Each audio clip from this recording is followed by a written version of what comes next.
وَإِذْ قَالَ رَبُّكَ لِلْمَلَائِكَةِ إِنِّي جَاعِلٌ فِي الْأَرْضِ خَلِيفَةً، اور یاد کرو جب تمہارے رب نے فرشتوں سے کہا کہ میں زمین میں اپنا ایک خلیفہ بنانے والا ہوں.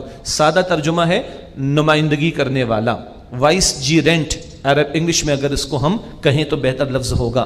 قالوا فرشتوں نے عرض کی اتجعل فیہا من یفسد فیہا ویسفک الدماء، اے اللہ تو زمین میں اسے بنائے گا جو اس زمین میں فساد مچائے گا اور خون بہائے گا.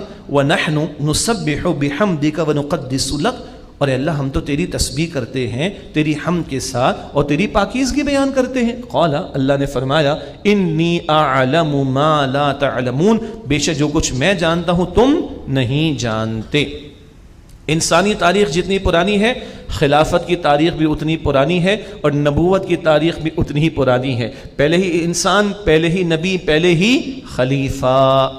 اب یہ خلافت کی ذمہ داری امت مسلمہ کے کاندھوں پر ہے. یہ بات سورہ نور آیت 55 میں انشاءاللہ تعالی ہم پڑھیں گے.